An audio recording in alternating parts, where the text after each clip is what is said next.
Les îles Marquises. Il existe également en Polynésie française des destinations aventure, telles que les îles Australes, les Gambiers et les îles Marquises. Les îles Marquises se situent environ à 3h30 de vol de Tahiti et sont constituées de 12 îles volcaniques dont 6 sont habitées. Cet archipel a un relief montagneux, tourmenté et sauvage avec de gigantesques pics dominant des falaises abruptes. Les activités dans ces îles comprennent des excursions en véhicule tout-terrain ou bien même à cheval, la pêche en haute mer, la voile, ainsi que des visites aux sites archéologiques et aux tikis de pierre, typiques aux îles Marquises.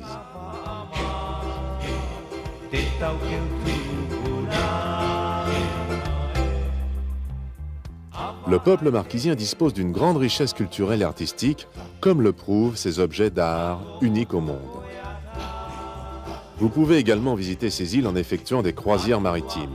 Les découvertes se succèdent aux îles Marquises et ne manquez pas d'aller à la baie d'Atuona, où le chanteur belge Jacques Brel et le célèbre peintre français Paul Gauguin achevèrent leur voyage et reposent désormais.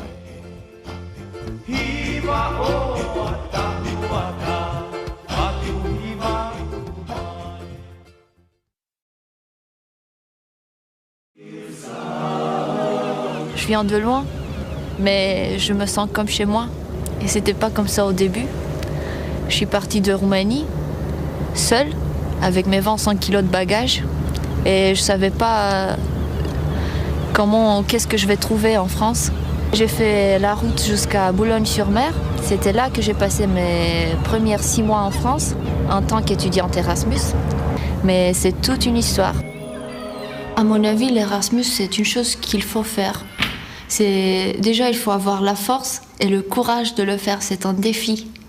C'est un petit peu te déraciner de ton pays et partir loin et essayer de t'en sortir.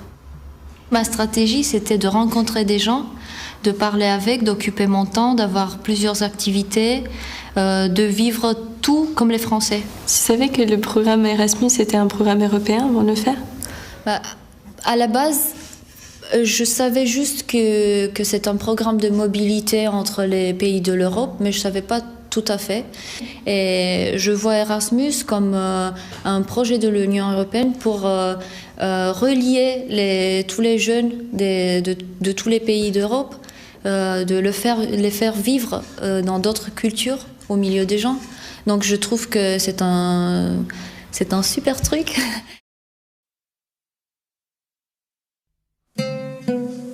Tu me parles jamais de là-bas. Qu'est-ce que tu veux savoir? Pourquoi on est parti? Faut pas croire tout ce qu'on raconte sur la France. Fallait rentrer, c'est mieux comme ça. Regarde, c'est là le Maroc. Bah alors, t'es française, africaine, marocaine ou arabe?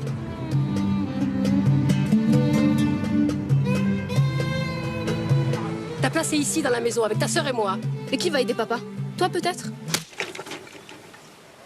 Arrête de lui faire croire qu'elle ira en France. Tu verras ma petite. Je t'aurai. Tu partiras pas. Je vais partir à mort. Mais qu'est-ce qui vous prend? Lâche-moi, laisse partir!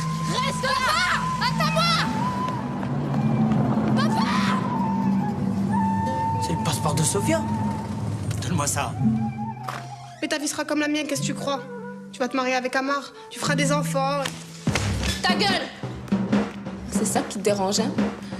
C'est que je sois française. Eh bah ouais, je suis française et je t'emmerde. Moi, mon pays, c'est la France. Je suis née là-bas, je veux mourir là-bas.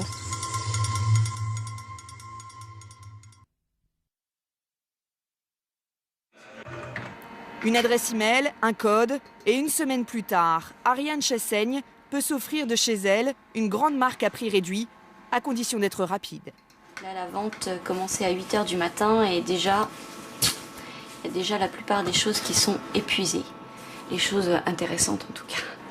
En 2 heures, les clients se sont arrachés la plupart des 10 000 pièces en vente. Est-ce que vous avez l'impression de payer? Non. Moins. Disons que moins, c'est vrai, parce que on passe pas en caisse, on n'a pas un ticket caisse, donc c'est un peu un jeu, on clique. Bon, après quand on va sur son compte, à la fin, sur son panier, il m'arrive d'enlever des choses. Ce shopping virtuel et déculpabilisant a déjà séduit un internaute sur 5. En 2 ans, des dizaines de sites ont vu le jour. En 2005, le marché est estimé à 200 millions d'euros. Une activité porteuse et créatrice d'emplois. Visite chez Espace Max, un site de vente né en novembre dernier. Depuis 10 ans, cette entreprise organisait des ventes privées dans ce type d'espace appelé showroom. Aujourd'hui, le net leur permet de toucher une clientèle moins traditionnelle, plus tendance. Sur le net, on s'adresse à toute la France. Donc là, pour le coup, tout ce qui est sportwear, streetwear, lingerie, pour nous, a vraiment une raison d'être, entre autres sur le net. L'attrait des clients est bien sûr renforcé par le fait que ces ventes ne sont pas ouvertes à tout le monde. Il faut être parrainé pour devenir en quelque sorte un VIP du net. 150 000 à 180 000 festivaliers attendus, les Vieilles Charrues ont ouvert leurs portes hier. À Carhaix, 6 000 habitants, 5 700 bénévoles des environs se mobilisent pour le festival. Au festival. Merci. Vous faites quoi sur ce festival? Je suis serveuse au bar à vin et à la soupe de poisson. Et vous avez le précieux bracelet, c'est ça? Eh oui. Qui laisse entrer tout le temps. Vincent, lui, chaperonne les artistes. Il commence son travail avec les jeunes parisiens Bébé Brune. On les emmène un peu partout, répondre aux questions des journalistes qui veulent les interviewer. Donc voilà, donc c'est souvent sujet à rebondissement, il y a des interviews d'annulés, d'autres qui sont reportées. Les Bébés Brunes donnent de la voix devant leurs fans pendant que de nombreuses